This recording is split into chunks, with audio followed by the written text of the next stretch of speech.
Alright, so I'm going to re-slick back my hair because every time I slick back my hair and I take it out, this is what happens. But we're also gonna talk a little bit because um I just had like not necessarily like a breakdown, but I just had a moment of just like what the heck, you know? I can't find a hair tie. 1 second.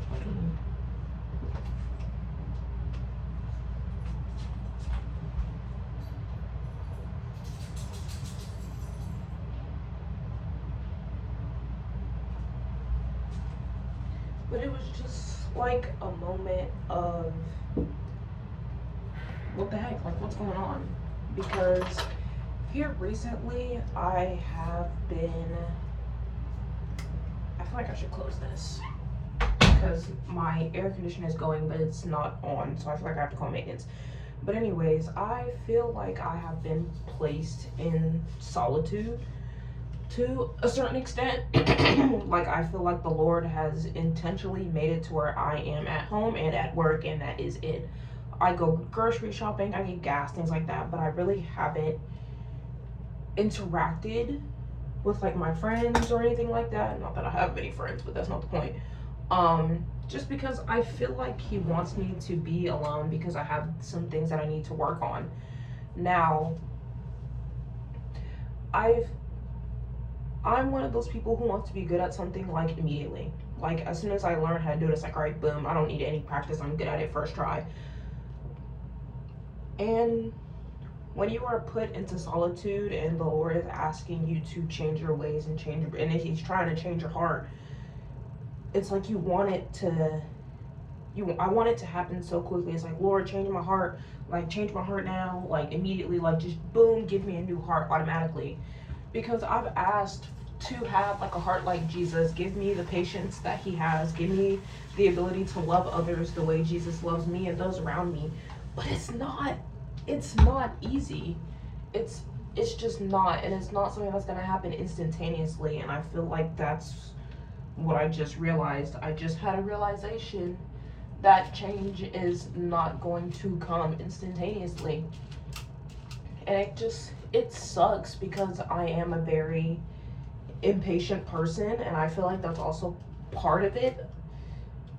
Because honestly speaking, I don't want to say I'm being put through the ringer, but there's a lot of things that God needs me to work on, which is why I'm by myself at the moment. He needs me to work on my heart and my patience and my anger and just the way that I go about my day-to-day life, because I know that I can be very brass.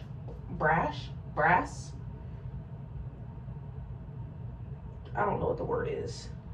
I can be very militant in the way that I speak, and not even just like oh, I don't care, I'm just a big old meanie bobini. It's just like, it is what it is. I said what I said, which is probably not the best way to go about talking to folks, especially when you are supposed to be someone who exemplifies the love of Christ. I really don't think anyone can feel the love of Christ from me at the moment. That's just me being completely honest. Honestly, I don't know. Like I had a situation with one of my coworkers where she was almost an hour late to work, which, you know, it happens. But then on top of that, she didn't have her uniform on, so I was not in the best mood, just because it was like, okay, I knew you were going to be late. I didn't know how late you were going to be, and I wish I would have known. And then it's like, on top of that, you weren't in your uniform. And so she was also had some personal issues going on in life, but the way I was speaking to her wasn't helping her. So she left. Like, she left work and was like, you know what, you're not in a good mood, I'm not in a good mood, nothing productive is going to come out of this, I'm going to go home. And it's, now that I sit here and I think about it and I talk about it, I don't want to say I was the aggressor, but essentially I was the aggressor in this situation. I didn't do anything to make her feel better. I was just in my mood, and I was just like in my mood. Granted, I was trying to calm myself down and not be in such a mood, but in a very lengthy message that she sent me, which I did not read at all because I knew it would hurt my feelings, not even just like if she was being mean to me kind of way, but I just seen how the message started and I didn't want to finish it. A part of the message mentioned how she left because the way that I was going about my words, the way I was talking to her, and it's like, I know, like, life and death is in the tongue, so I don't want to say that I necessarily try to speak life all the time, but I try not to be as negative. I don't know if that, I don't think that's the same thing, because it's like I can intentionally excuse me, try to be more positive with my words, but right now we're just focused on not saying anything super negative. And she said, you know, like, I can see why your last assistant manager quit on you. Like, you're just so negative, and the way that you talk to people is not what it is. And then I just got off the phone with someone, and they mentioned how, like, this is not what I got on the phone for. Like, if I would have known that this is what would have happened when we got on the phone, I wouldn't have called you back. And that hurts. It does.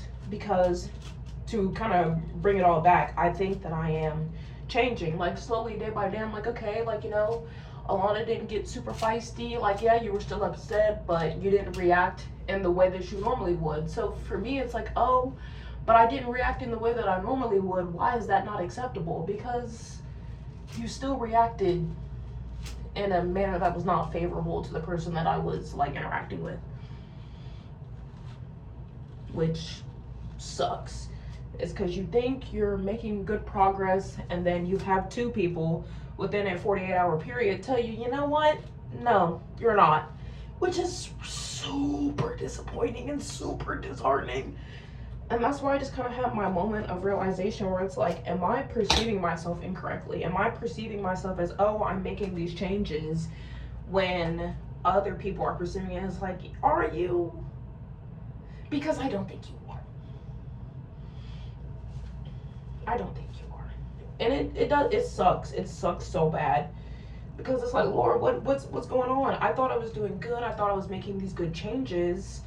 I thought I was, you know, getting better about my words and the way I speak to people. And he just humbled me so fast, twice, by two different people.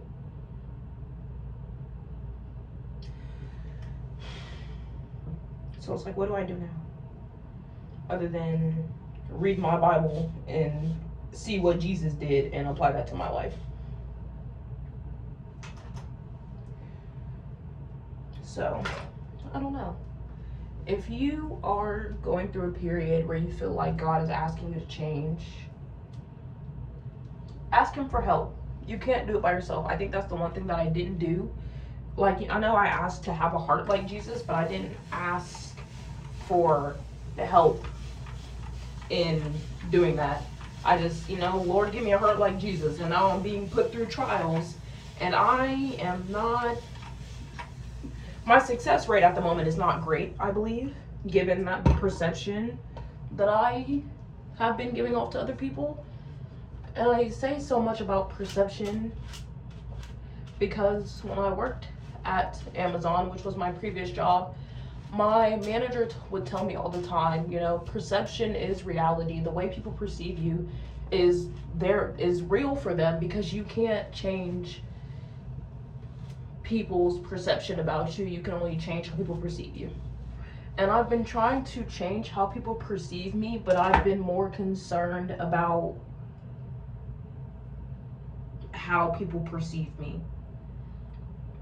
if that makes sense. Like, I've been so concerned about how people are going to perceive me that I haven't taken a second to be like, you know, what am I doing? What do I need to do? What could I be doing better? I don't really know if anything I'm saying in this video makes sense, or if it's going to resonate with anybody.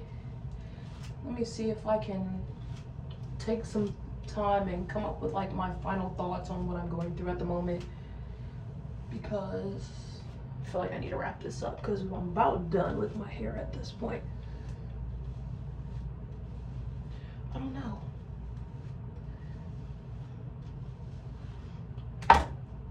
I mean, I'm trying my best, I want to say, you know. There are definitely some instances where I know that I could have reacted one way and I didn't, and I feel like people don't see that.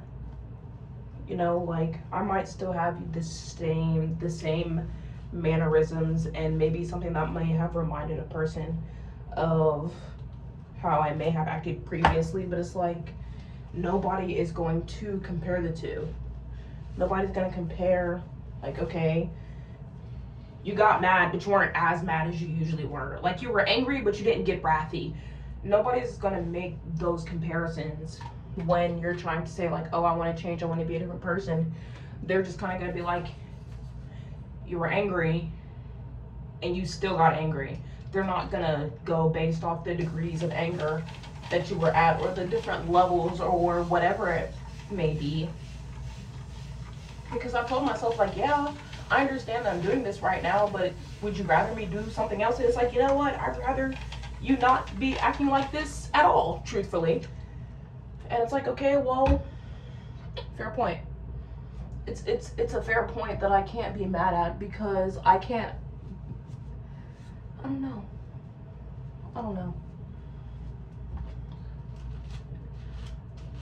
I think I'm just thinking out loud, truthfully, and I decided to record it to see if anybody else's thoughts are like mine at the moment. I'm trying to change on a day-to-day basis. Like, I'm actively changing. I just don't think I've been doing a good job just based on the feedback that I've gotten. But one person that I really haven't asked and waited on an answer for is from Jesus himself. I haven't prayed. I'm like, you know, Lord, I have people telling me, you know, hey, you're still kind of acting in the same manner. Am I changing? Like, let me know. Am I changing, or am I still the same old person? Which, of course, I want to be transformed through Jesus. Like, I want him to change me. I want him to come into my life and come into my heart and be like, Alana, you are a different person. Be that. But it's a lot. It's way easier said than done. Like, letting go of your old ways and things of that nature. Like, when I got mad, I would punch holes in walls, I've broken quite a few phones just from that's how bad my anger was. And it's like, now my anger has turned into like a sadness, and it's like, yeah, but why did your mood shift? Like, yeah, your mood shifted from being angry and wrathy to now you're sad, but why did your mood shift? Why can you not express how you're feeling and what made you feel this way and just kind of build a bridge and get over it? Why must you react in the way that you do? Why must you get an attitude or something like that? And it's just like, you know, I don't know. I really don't. I don't know if any of this is making sense or if I'm just rambling. Maybe we'll call this one me rambling while I slick back my hair. I don't know. Just, maybe it's not even the changing. I don't even know. I feel like in regards to change, because I feel like this is a good like metaphor, I am currently like in the chrysalis, but I'm still a caterpillar. Like, I'm not on the butterfly side of being a chrysalis where I'm like about to bust out and be a brand new being, but I'm still in the chrysalis. But I'm still a caterpillar. I'm still a caterpillar. Lord have mercy. Like, the chrysalis has just been built. I feel like I'm in the chrysalis right now because I'm in solitude. I'm having to be by myself. I'm just kind of going through my day-to-day. I'm going through my day-to-day, day by day, and I'm just kind of waiting. I'm just waiting. And I think that's the part that's kind of driving me nuts at the moment, is the waiting, because Lord knows I have the thinnest patience. Like, whoever you know with thin patience, just know that mine is a tad bit thinner. Just a tad, depending on the situation. And a chrysalis takes a second to transform from a caterpillar into a butterfly. And just the being in the chrysalis itself, it takes a moment. And I feel like that's where I am right now. I'm in a chrysalis. I'm ready to break out, but it's not time. It's not time. And when the time is right is also not up to me. Like, it's out of my control. I have no control over what I'm going through right now. This period of solitude, this period of being in the chrysalis, it's not up to me when I bust out. It's up to God. Like, he knows when it's time for me to bust out of my chrysalis and be this beautiful butterfly. But right now, your girl's still a caterpillar, okay? We're going along. We're inching along. We're inching along. One second. Let me see how slick back is. It's not the slickest because I have really thick hair. Mommy dear, if you come across this video, just know I'm so sorry that you had to brush my hair for so long to get it slick into the ponytails, girl, because my biceps, I feel them, okay? I feel them. So shout out to my mom for brushing my hair when I was a kid, because she's a strong woman. Because I got thick hair. Lord have mercy. Pray for me and my future kids, guys.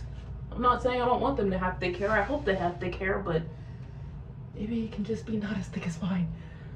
That would be nice. But my hair looks pretty slick, so we're about to wrap up. It took me 17 minutes to slick my hair back. Let's see. Do I have any final thoughts from what I have talked about today?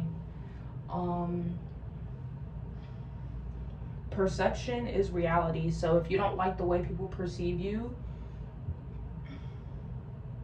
change. Buki. I don't like the way that I'm being perceived, so I'm actively trying to change, but just know that change is not a quick process. It's not an easy, it's not like an overnight thing where it's like, oh, boop, done, I'm changed. Like, no.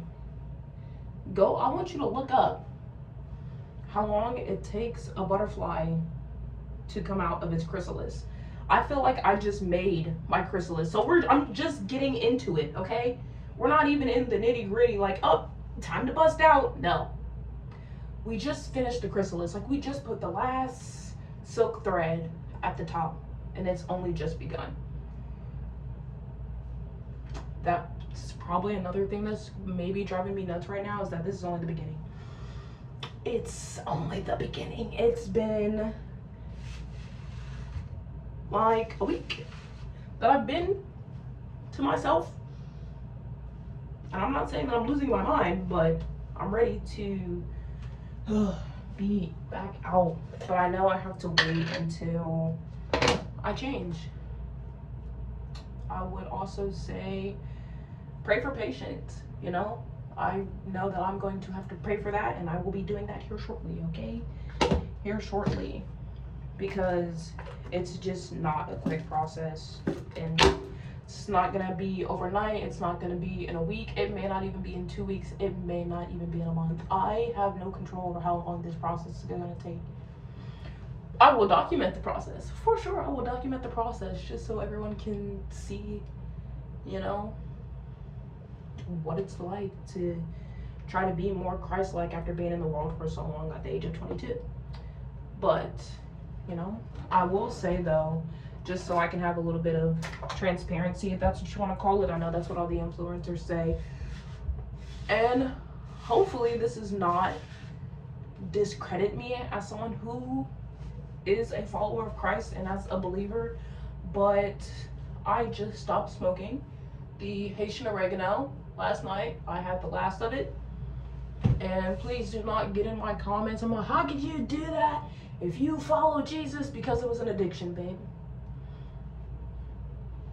And that's my success story for today. I have stopped smoking. It was costing me too much money. It was taking away too much of my time. And it's taking my youth, okay? Smoking ages you faster, okay? So, yeah. I guess that's one little tidbit of information that I can share with everybody, that, you know, despite what I'm going through, I've stopped smoking. Like, I've had no desire to smoke all day. Like, I smoked last night when I got home from work, and I knew that was the last of it. I wasn't even sad about it. Haven't thought about, like, buying more or anything like that. The money that I actually would have spent on it, I gave to my church for tithes. So, there's that. I don't know. I feel like that's really it, truthfully. I'm trying to change. I'm changing bit by bit, you know. We just hit a milestone. It's been like 12 hours since I've smoked. By the time I get home from work and wake up tomorrow morning, it'll be a full 24 hours. So, you know, baby steps, baby steps. Don't discredit me in my comments, okay? I never claimed to be the perfect Christian. I'm just someone who wants to show, not even other girls like me, but just anyone who watches, like, you know, you might be struggling with something that you feel like you can't talk about publicly, but know that there's a way out. There's a way out of it all. Just pray, ask Jesus for help. I had to ask Jesus to give me the strength to put it down after that last one, because I told him, like, you know, I'm not strong enough to put it down while I still have some left in front of me. I'm gonna be tempted, and I'm going to give into the temptation. I just pray that he have mercy on me for giving into my temptations, but I don't know. I feel like I say that a lot. I don't know. I didn't set up my phone with the intent of having this super crazy message. I was just like, I need to slick my hair back before I start getting ready for work, because this takes a good amount of time. And I just wanted to talk to the people, you know? Check in with everybody, let them know that I'm doing okay. Just know that I'm in solitude right now, and it's been nice in some moments. It's been nice, and in others it has not been my favorite. But I'm gonna keep trucking, and maybe I'll have, like, I don't know. I just hope that over time, as I make these videos, people can see the change. Like, you know, like, oh, Alana, you look happier, you look lighter, you look like someone who is blessed and, you know, is living that stress-free. God can handle everything in life, because that's not how I live right now. I be worried about everything, and I don't be giving it up to God. So, the final thoughts, because I've said my final thoughts this is like the third time. Now that my hair is slicked back, okay, are we looking from the sides, from the back? If it's sideways, mind your business. From the front, it looks good. It actually is a little bit off to the side on this side, but it's cute, okay? Anyways, change is not instantaneous. As bad as you want it to be instantaneous, it's not. People are going to continue to perceive you a certain way as you go through your changes until you come out of your chrysalis. And that is super frustrating, because just like, you don't know the things that I'm doing behind the scenes to try to change, but you kind of just have to let them talk and tell you, like, yeah, you're still being the same. Let that motivate you to be like, you think that I'm still the same person, just give me some time. Just give me some time, and I promise you, I will show you that I am not the same person. I am renewed in Christ, okay? He has the wheel right now, and I'm in the passenger seat, and he's teaching me how to drive before he gives me the wheel back. And I really do think that that's what's going on, is me and Jesus are in the car together, and he's telling me, like, all right, this is what you need to do, this is how you do it. Once you do all of those things for me, I will give you the wheel back. So, I'm going to be a passenger princess with Jesus Christ, okay? Baby steps, we're learning, we're growing. I'm in my chrysalis. I'll let y'all know when I feel like I've busted out. It might not be for a while, but we just put that last third on there. Bye, guys. May the Lord bless you, protect you, and keep you safe. I'm gonna go walk my dog. Happy Sunday.